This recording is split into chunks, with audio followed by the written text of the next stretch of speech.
Welcome back.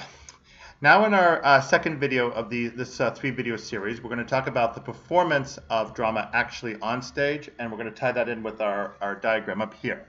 So in fact, let me start with the diagram, and then I'll talk about these two details right down here. So this schematic up here gives you a basic layout of what an ancient Greek theater would have looked like. You have to imagine that these right here are the rows of seats that would come in from the base of the stage with the orchestra section all the way up like this to a relatively steep height up at the top. So therefore the whole thing would have been essentially bowl-shaped like this. In fact, I remember my art professor from University of Vermont commenting about the one at Pergamum that it was so steep at the top, it was very important not to visit it if you had vertigo, because you would be very uncomfortable looking straight down on a sheer drop at the very top of the theater. So it is in fact quite steep up at the top. But down below, of course, with these bowl-shaped seats, you have a convergence onto the central section where the actual performance happens. So if you imagine one of the modern sports stadiums today with that kind of a bowl-shaped appearance, and of course we use the word bowl today for a lot of sports stadiums, that's kind of the shape that we have here. There is a specific engineering reason why this occurs, and this is something that you may in fact know if you are either a mathematics or engineering student, something from geometry. If you shape the theater like this to go up in a bowl shape like this, then you'll notice that you have this shape, which I hope that you'll be able to recognize if you are an engineering or math student, that this is a parabola. And a parabola has a focus so that all of the sound waves that would come from outside in like this, or from going from inside, where let's say where the actors and performers are, outward like this, all of those are going to travel equally to the same spot, and then from that spot be able to go outward like this. So this is, of course, referred to as the focus of the parabola. And what's really outstanding with these theaters is the engineering marvel that they are, because the Greeks understood the concept of the parabola enough to be able to build the theater in that shape, knowing that if performers are at the base of the bowl shape right here, they can be heard just as easily up in the rafters as down below in the lower seats. In fact, probably the better place to sit in a theater is not necessarily right down at the bottom, because everything will be flat in front of you like this. It will all be confusing. But rather further up, so that you get a better vista and can still hear everything pretty clearly. So that is it was used to rectify the acoustics problem that, of course, you can run into with an outdoor open spaced theater, as we talked about in the last video. So that's how this works. Now, the round section in the middle, as you can see here, is called the orchestra. It is not related in any way to an orchestra that we think of today, like a symphony orchestra, although I will point out that with the excellent acoustics of a theater, it is actually suitable for a modern-day orchestra in our sense. And in fact, back in the 1990s, the New Age musician Yanni, who was of Greek origin, had grown up in the United States, but he returned for the first time to his home country and performed in the later theater of Odeon Herodes. That's a little bit down from the Theater of Dionysus, the original theater in Athens. That Roman one, the one where he performed, is still used today, and in fact was outstanding for his music that was done in collaboration with the London Philharmonic Orchestra. But unfortunately, the Theater of Dionysus that originally existed for the Athenians in their day, although it still exists, is in disrepair and is no longer used today. But many of these theaters can in fact be used today for rock concerts and all other kinds of performances, because their construction is such that in an outdoor environment they can work that well for sound effects. Okay, but coming back to this. The orchestra that I'm referring to here, which is the round section in the middle, is where dancing occurs, and that's what that Greek word means. And so that is where the chorus would have put on its performances. So those long choral passages that you see in the play, are being performed with the specific lyrical, like song-like meters, and those would be performed there in the orchestra. Now, in the back, you have up here at the top this long section up there, and that is the wooden raised stage like this, and then in the backdrop you have the skene. And the skene originally refers to a piece of canvas that would have been used for what we now call scenery. That's in fact where the word scenery comes from. And the stage, again, is a wooden stage. Now, there's a bit of controversy surrounding originally surrounding whether or not there actually was a wooden stage. Some much earlier scholars thought that that was not the case, that it was all a flat surface. But we happen to have a piece of rather amusing evidence from Aristophanes' play Wasps that demonstrates that, in fact, there must have been a raised stage. And that is that in Wasps, this elderly gentleman named Procleon had been previously a juryman, and he was addicted to jury serving, but his son managed to convince him eventually to stop serving on the jury, and then started taking him out to party. Well, this old man apparently had never drunk a drop of alcohol in his life, because all he had to do was take one drink, and he was immediately stoned, and he was running around all over the place amok, and he grabbed a naked flute girl. And now we come to a little bit of aspect of costuming that's also a part of the performance that we'll be talking about in a minute, and that is that an actor's comic costume was all puffed up, all built up and lumpy and so forth to look rather silly, and then it also had a long leather phallus. This is, of course, the male member, and so our esteemed old gentleman, who was totally stoned and is running around with this flute girl, at one point in the play says to her, come up here, my beauty, and take hold of this rope. It'll help you climb up. Now be careful, it is kind of old, but don't worry, it loves being rubbed. Aristophanes definitely is very direct with his very lubricious humor. The point, though, is, I hope you caught the point, is, and the pun there, I guess, is a little bit intended too, is stepping up. Stepping up means that there has to be something to step up onto in order for the joke of the phallus to work. And so that means that there has to, in fact, be a raised stage. It's funny where we sometimes get our evidence from for all these things. All right, so there was, in fact, a raised stage, and then the skene is in the background. And for scene changes, you actually can rotate the stage. That's one of our pieces of equipment that we're going to talk about.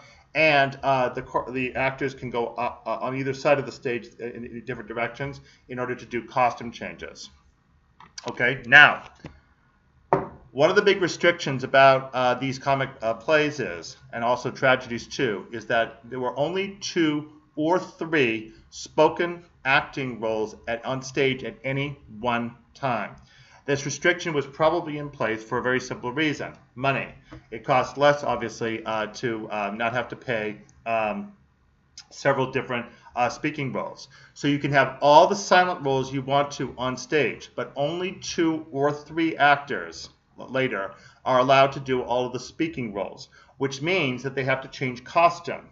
Now, an ancient actor's costume consisted of some kind of a garment, which was specific, especially for tragic actors, and as I say, it was also this puffed up thing that looked rather silly for the comic actors, and then also a mask. And with the exception of mime, in the ancient Greek and Roman world, all forms of drama were masked.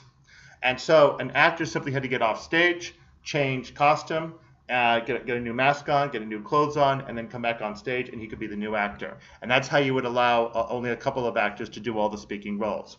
Originally, the tragic playwrights Aeschylus and Sophocles did just 2, but Sophocles eventually converted over to 3, and the other tragic playwright Euripides, contemporary with Sophocles, also consistently used 3. Aristophanes usually sticks with 3 as well, except that once in a while he will slip in a 4th actor.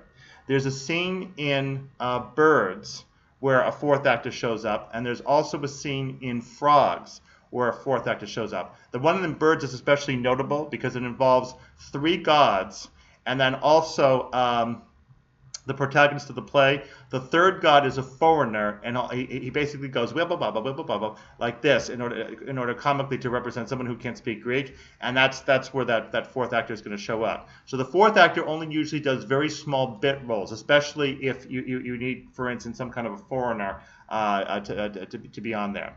Now, the restriction about the third actor can have some rather funny consequences, because you have to adjust the plot very carefully in order to be able to accommodate for that restriction on 3 actors. So in that same play, Wasps, I mentioned before, we have a scene involving a dog. There is one dog in the household of Procleon and his son Anticleon, who is called Cleon Hound in your translation. He's supposed to represent the ancient Athenian politician Cleon, who apparently had the voice of a dog. And then you have another dog whose name is Labes, his name in Greek means the snatcher. And Cleon Hound accuses Labes of snatching some Sicilian cheese. And so there's a trial that is put on at the house between the 2 dogs. And at the critical point of the trial, when the defendant dog named Labes is supposed to speak, and for all we know, it might have actually been a real dog maybe brought on stage, he gets up to testify, but then he sits there and says absolutely nothing. And Procleon keeps trying to say to him, well, come on, give your defense. And the son all of a sudden says, oh, I know what the problem is. He has lockjaw. It's just like what happened years ago to a politician named Thucydides. I have to give you some extra detail here. Thucydides, who was an opponent of the really acclaimed Athenian leader Pericles, and eventually was brought up on some kind of a false spurious charge on trial. And when he tried to give his defense, he ended up not able to speak because he contracted lockjaw. So this scene from 20 years before this production of the play, and also prior to the Peloponnesian War, is recapped here in this very funny scene. And the reason why it's come about is that the audience knew perfectly well that there were already 3 roles on stage speaking. There was Procleon, there was the father, there was Anticleon the son, and then there was the prosecuting dog, Cleon Hound. So this defendant dog couldn't say anything. And so how are we supposed to get around it? And that's what happened. So it must have been a very funny scene. So that's one of the things that can happen with the 2 actor, 3 actors things. So again, it was Aeschylus originally, the tragic playwright, from the beginning of the 5th century BC, who came up with 2 actors. Originally, there had only been 1. He added a second one. He and Aristophanes never met because Aristophanes was born after Aeschylus' death. Then Sophocles and Euripides, who would have been known to Aristophanes, expanded from 2 to 3. And Aristophanes also had 3. So you have 3 actors doing everything on stage that's spoken, and then the chorus, and then any other silent roles that the actor wants. All right, now let me talk a little bit about stage equipment. Stage equipment involves 2 major things. One was this wheel, which in Greek is called the enkyklema, and you can maybe hear the word kyk, which is K-Y-K-L, which in English is C-Y-C-L. So that means a wheel, like a bicycle with 2 wheels. So enkyklema was a wheel that was placed under the stage that would allow it to rotate, and that would allow scene changes. So for instance, if you have a corpse of a body in tragedy that needs to be hidden until a point when it needs to be revealed, you spin the stage and ta-da! There's your corpse. So you can do all sorts of neat stuff like that with Aristophanes. And in fact, in Clouds, the moment when Strepsiades enters the stage, the school of Socrates, the teacher, he gets up on stage in order to go into the school. At that point, the stage rotates to go from his house then to the scene of Socrates' Ponditerium, the thinkering, the frontisterion. Okay, so that's one device. The other device is called the mechane, and I'm going to pull around a little bit here so I can illustrate it. So the mechane is basically a crane. So if you imagine the stage coming up like this, the wooden stage, and you have the skene above it. This crane basically is suspended above the ground, probably a good 20 to 30 feet, so it must have been a point of courage for these actors to be up there. And When someone is up on stage, the person can, of course, fly back and forth. This is very useful, especially if you have a deity who's up in the air. So in birds, you have Iris, the messenger goddess, who gets caught by by Make Me Do, the protagonist, as she's trying to traverse the area that's been fenced off by this new city, Cloud Cuckoo Land. She's supposed to be able to pass through as a goddess, but now she's being basically blocked. She can't do it. And also, there are quite a few examples in tragedy of a god who will visit the stage at the very end in order to advise the humans down in the main action. They should or should not do something, or they have to learn something from the tragedy. And you also are going to see that opening scene from the play Peace that's on Sakai. And you have this character who has to go off and rescue Peace from the monster War. And so he's riding on this huge dung beetle that's suspended above the stage. And while he's riding, in order to be able to steer it, he has his male member again, the phallus. And somebody asked him, well, how are you going to be able to steer this gigantic beetle? Well, I've got my ways to do it. And so the point here is that this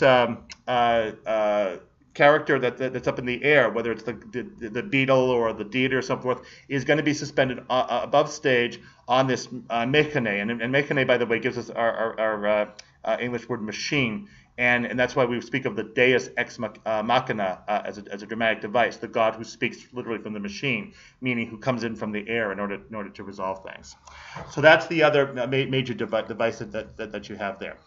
Okay, so these are some of the aspects of how physically stage drama, both tragedy and comedy, are performed.